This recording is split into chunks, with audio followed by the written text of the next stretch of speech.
الذين كفروا سواء عليهم أأنذرتهم أم لم تنذرهم لا يؤمنون. د سورة البقره د دې ځای پورې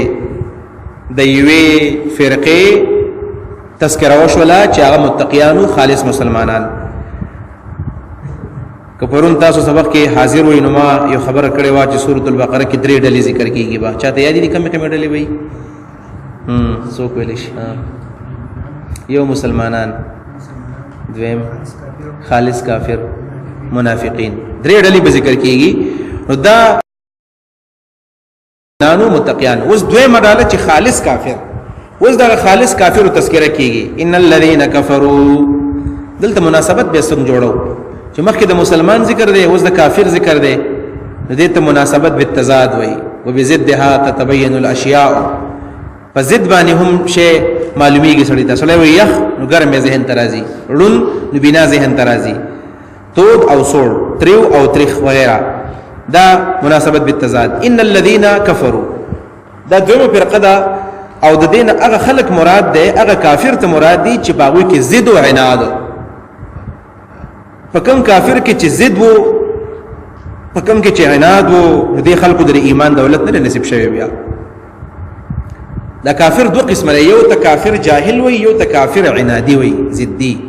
جاهل کافر چې ده، جاهل کافر ته بیا هم هدایت کیږي، ځکه چې کله جهل ختم شو نو دا بیا اخلاص په کې راشي، علم به وکړي، مسلمان به شي، ایمان به راوړي. او چې جهل په کې نشته او خو په هده بیا هم د ضد د وجې ایمان نه راوړي. دا مبارک الله فرمایي کم خلق چې د ضد د وجې نه کفر کوي نو ستا دعوت په دې باندې اثر نه کوي. دا چې کفر وایستا او د کفر اقسام کم کم دي او کافران کم کم دي. کفر د ایمان ضد دی، یو ایمان دی یو کفر دی. کفر په دو قسمه، کفر په لغت کې ویل کېږي الکفر الستر، ستر ته ویل پټوالی ته. د دې وجنه د زمیدار ته هم کافر وای، کافر زمیدار ته ولی کافر وای،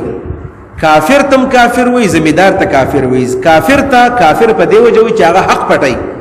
یستر الحق. او زمیدار ته کافر په دی وجه وای چې دا هم په یو باندې او په ټریکټر باندې سکی دا غنم او دا جوار دا په ځمکه کې پټ کی. په دې باندې ته لغوي کافر وای، دا لغوي کافر دی. او دا بل معنوي اصطلاحي او شرعي کافر. اعجب الكفار نباته قران کې راځي.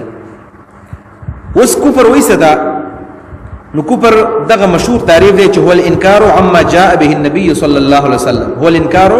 عما جاء به النبي صلى الله عليه وسلم، چې نبی علیہ الصلوۃ والسلام سمون تراوړي دي داغه نه سو کې انکار وکړي ته کفر ویل کېږي. او بیا علماء لیکلي دي چې په 3 سيزونو باندې کفر راځي، په 3 امور باندې کفر دا واقع کېږي. یو دا چې انکار باللسان، سړی په جو باندې وچره نه منم پلانې شي، بس الله نه منم، رسول نه منم، آخرت نه منم، الیاذ بالله، یو دا کفر دی. دویم نمبر کفر په عمل باندې کېږي، په عمل انکار باندې کېږي چې په جو انکار وکړي. دویم نمبر دا په عمل باندې کله کله کفر کې. عمل څنګه؟ لکه غیر الله ته سجده وکړي سړی، غیر الله ته سجده لګول، دا عمل کفر دی. د الله قانون نه منل او د الله قانون ختمول، د غیر الله قانون بشري قانون منل، داغه په ځای باندې داغه تنفيذ کول، دا هم کفر عملی دی، دا په عمل باندې راځي.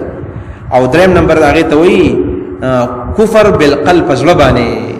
چې انکار سره وي، انکار، جهود، عناد، دته ویل کی. 3 قسمه کفر دی، یو په خله باندې، یو په عمل باندې، یو په زړه باندې. کوم کفر هم چې چاو کو دته ویل کی کافر. بیا چې قرآن او سنت کله وګورئ د کفر یو څو اقسام دي، دا باقاعده په قرآن او حدیث کې باقاعده بیان شوی دي. یو دا یو ته کفر الانکار. کفر الانکار څه ته وایي؟ کفر الانکار دته وایي چې د هر څه نه انکار وکړي، هیڅ شی نه منم، بس هیڅ شی نه منم، هیڅ شی اړو په دنیا کې څه شی شته نه، دته کفر الانکار ویل کېږي. زمونږ د عقیدې کتاب د شرح العقائد په نوم باندې علامه تفتازانی رحمه الله په دې شپږمه درجه کې دی، مدرسو کې پڑھاویږي. نو هغه ځای کې یو عبارت دی چې حقائق الاشیاء ثابته، د هر یو شی حقیقت ثابت دی، والعلم بها متحقق، علم په دې باندې ثابت دی. خو خلافا لسبستائیه، یو ډله دغه ته سبستائیه او هغه وینه مني. نو پاره سبستائیه په 3 قسم دي، یو پکې یو ته وی عندیه، یو ته وی عنادیه، یو ته وی لا ادري پکې وډل دا لا ادریه مطلب دا چې موږ اسم نه منو لا ادریه اس پته موږ ته لګي چې څه شی یو اسم نشتا دا ګلاس دی نه دا پته لګي څه شی دا کتاب دی نه اس پته موږ ته نشتا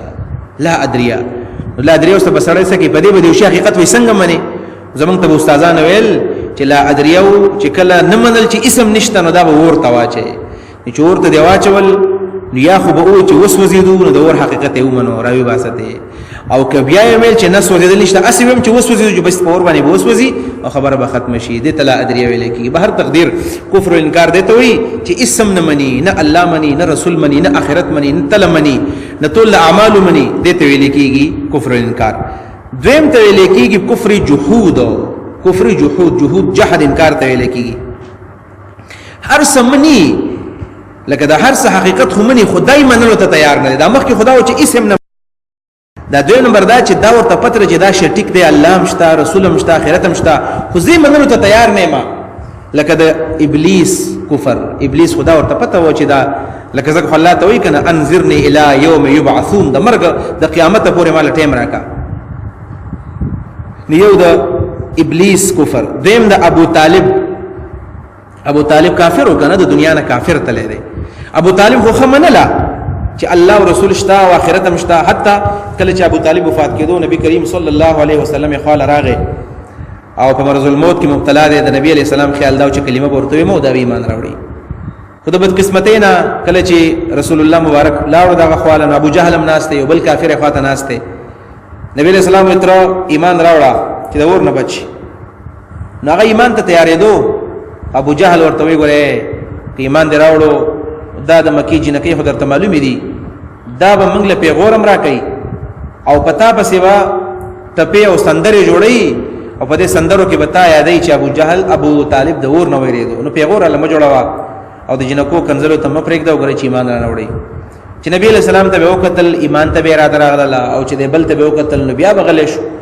نو په اخر کې یو شعر وایو او دا شعر د ویل بعد بیا د دنیا نه رخصت شو نبی علیہ السلام ته وی ولقد علمت بان دین محمد من خیر ادیان البریه دینا ولقد علمت بان دین محمد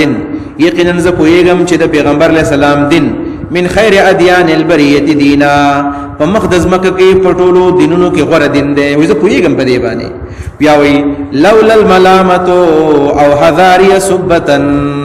لوجدتني سمحا بذاك مبینا لولا الملامتو کملامت یاد دی ملګرو نه وي او حذار یا سبتن یاد کنزلو نه ریدلې لوجدتني سمحا بذاك مبینا تاب مندلوي چې ما بخکاره سخا کړه په دې دین باندې او چون کې ریګما لہذا د خپل پلار عبد المطلب په دین باندې مرم او ساته وختله دنیا نه کافر لاړو دا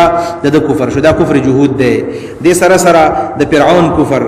الله تعالی فرمایي سورۃ النحل کې وجحدوا بها واستيقنتها انفسهم انکار وکاو یقین کو د دې سيزونو د دې زړونو ظلما وعلوا د ظلم په جبانه او د لویوالي په جبانه دې ته ویل کې کفر جحود دریم نمبر ته ویل کې کفر النفاق د منافقت کو پر څه دی چې په جواب باندې خو اقرار دی خو په ځړ باندې انکار دی په جواب باندې اقرار او په ځړ باندې انکار لکه څنګه چې د عبد الله ابن ابي ابن سلول ایمانو هغه کافرو زکه چې پزړه کې د کفر پروت دی په خپل باندې ایمان راوړو نو په خپل باندې مسلمان دی او د زړه په لحاظ باندې دا کافر دی کفر او نفاق ته لیکي او څلورم نمبر ته کفر او شرک ویل کی کفر او شرک ایامرکم بالکفر بعد اذ انتم مسلمون سورۃ ال عمران 80 نمبر آیت کې برش کفر او شرک مطلب دا هر قسم شرک سره وکي شرکیاتو کې اختش او پنځم نمبر دی کفر الانکار عن آیات الله دا الله د نخونه د معجزون انکار کول دا ټول کفر دی نو ان الذين یقینا اخلق کفروا چې کفر کړي سواء برابر علیهم پدوی باندې انذرتهم خیر دوی لرا ام لم تنذرهم کنیر دوی لا یؤمنون ایمان نراوړي کم خلق چې کفر کړي دی پدی باندې برابر دا کیره او کنیر یعنی که دعوت ورکه او کنه ورکه ایمان نراوړي دلته سوال ذهن ترازی چې نبی علیہ السلام تلاوی چې کم خلق کافر دي کتول ایمان تول دعوت ورکه او کنه ورکه ایمان نه راوړي حالن کې نبی علیہ السلام چې کلم د دعوت کار شروع کړی دی د دعوت په نتیجه کې د ټول خلق مسلمانان شوي دي دا ایمان راوړو نو جواب یو دا دی دینه خاص خلق مراد دی چې هم قوم خاص فی علم الله، دا خاص خلق دی د الله تعالی په علم کې، خاص خلق دی، هغه خلق ته مراد دی. دویم معنی دا ده، دویم جواب دا دی چې دې زینا جاهل کافر نه دی مراد، هغه کافر ته نه دی مراد چې هغه ته دعوت نو ملاو شوی، هغه کافر ته مراد دی الذين انكروا الحق عنادا، کوم خلکو چې د ضد وجنه حق نه انکار کړو، د ضد وجنه چې سړی انکار وکړي هغه بالکل ایمان بیا نه راوړي. لکه دا ابو جهل دی، عتبه شیبه مراد دی، دا خلق مراد دی، ولید ابن مغیره، عاص ابن وائل، چې دی خپویدل او د ضد وجنه ایمان نه راوړو. نه ان الذين كفروا، یقینا خلق چې کفر وکړو، سواء علیهم برابر د پدوی باندې، انذرتهم کایره دوی لرام لم تنذرهم کنایره دوی لا یؤمنون، ایمان نه راوړي، ایمان نه راوړي. دویم سوال ذهن ته راځي چې نبی علیہ الصلوۃ والسلام ته الله وی کته یې او کته نه ایمان نه راوړي، نو بیا نبی علیہ الصلوۃ والسلام په دې پسې ولې شپورز لګیدل، شپورز نبی علیہ السلام لګیدل، خلوت جلوت به نه کتو، دعوت به ورکو، د مرګ پورې دعوت کار نبی علیہ السلام کړی دی. جواب دا دی چې نبی علیہ السلام ته خونی دی ویلي چې سواء علیک، پتا باندې برابر ده، وی سواء علیهم پدی باندې برابر ده، مطلب ته ول دعوت ورکې او کدی نه منله نو انما علیک البلاغ، پتا باندې تبلیغ دی. د دیو جن یو عالم با په دیو جبانه په خپل جماعت کې درس ویني پرېږدي چې ما ته خلق نه کینی، زکه دا درس پرېږدم، د دعوت کار زکه نه کوم، د دین کار زکه نه کوم، اجتماع زکه نه کوم، چې د حق دعوت زکه نه کوم چې څوک نه مني. یار زمون کې لیک څوک دې نه دي، اړه خلک وای کنه زمون دا خبر زمون کلیوال نه مني، نو ستا کلیوال زکه نه مني چې خو ته ټیک نه، کته ټیک وي او استاد خپل عمل نه ثابت کړی وي، نو ستا کلیوال وستا دعوت منلې. دویمه خبردار چې تا دعوت اصل کې نه دی ورکړی، ستا سره فکر نشتا. دا ډېره ښه طریقه ده، تبلیغي بزرګان په دې باندې عمل کوي چې کله چاله دعوت ورکړي نو مخکې دعا وغواړي، باقاعده چې دله دعا وغواړي چې الله تعالی ول هدایت وکړي، نو الله اوله په الله باندې ځان ته جوړ کو، بیا ول ورشه دعا ول وغواړي الله تعالی دله ورزم او زما ملګری کا. په دې طریقه باندې چا خپل ورشه خو دعا ورته کو د شپې نه فکر من شورلا الله دا زما ملګری کا، الله دې سود نه واړه، بیا ول دعوت ورکا، الله به ستاره پر بیا تیاری. دا معنا د تبل دعوت ورکې. یو دریم سوال ذهن ته دارځي چې الله فرمای کوم خلک کافران دي کته ول دعوت ورکې او کنه ورکې ایمان نه راوړي، او چې کوم کس ایمان نه راوړي او جهنم ته ځي. دا خو الله ردی په باره کې ویل چې دا ایمان نه راوړي، الله تعالی موږ خبر را کو ایمان نه راوړي. نو کدا خلک اوس بغیر د ایمان نه د کفر په حالت کې لاړ شي او وفات شي، دا به جنت ځي که جهنم ته ځي؟ جهنم ته ځي. سوال لږ دا خو ظلم ښکاری په ظاهر کې چې الله تعالی د یو سړي په باره کې وایي دی ایمان نه راوړي او بیا جهنم ته اچي، دا خو الله تعالی د هغې باره کې لیکلی ده. جواب د دې دا دی چې دا الله تعالی د دوی په ظاهر حال باندې موږ ته فیصله وکړه. ظاهر حال یعنی په دې حال کې که دوی وي او داسې ضد وي او دا ضد پرې نه ښودو نو بیا به د ایمان نه راوړي. دې مطلب دا دی لکه څنګه چې څوک په ډزو باندې ولګي، د مرګري هسپتال ته ویوړو، ایمرجنسي ته هغوی وکتو، یاره وایي دا سړی پېښور ته ورسوئ او اندازې داسې لکه په 2 غنټو کې مرسو بچ پشي ګنې د مري، او ایمبولینس ته هغه سړی واچولی شو، په منډه منډه باندې وړو وړو چې تخبې ته رسېدو نو هلته ساه ورکړله. څوک دا نه و چې دا د ډاکټر مړ کړو، ګوره ډاکټر خبره کړې وه، د ډاکټر د خبرې د وجې نه مړ شو. او څوک هم نو چې دا ډاکټر زبرګو ځکه موږ ته ویل نه، ډاکټر د ظاهر حال ته وکتل که په دې پوزیشن کې نو خامخا به مري،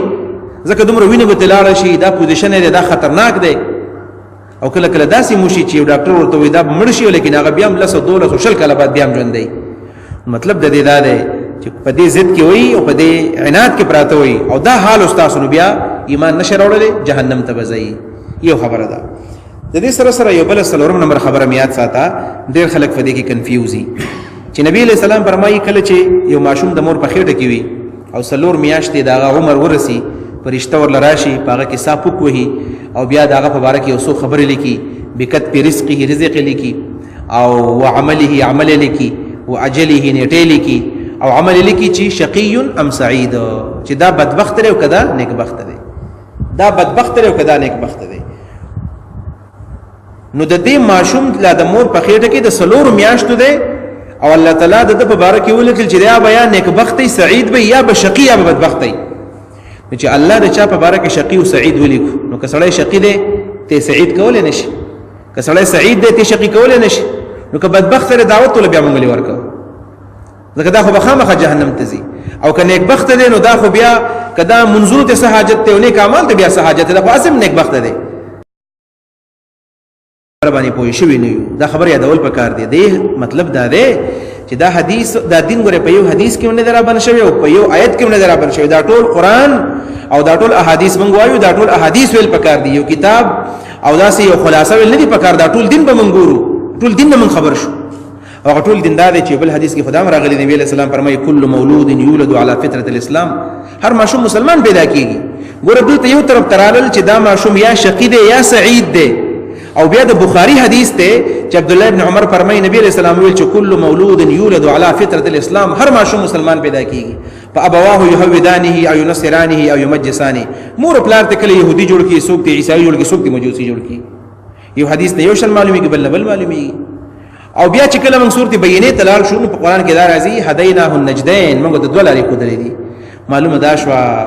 چې شقی او سعید مطلب دا دی لکه قران کې چې راځي سورته شمس او ضحاها کې چې فالهمها فجورها وتقواها انسان ته الهام د ګناهونو شو د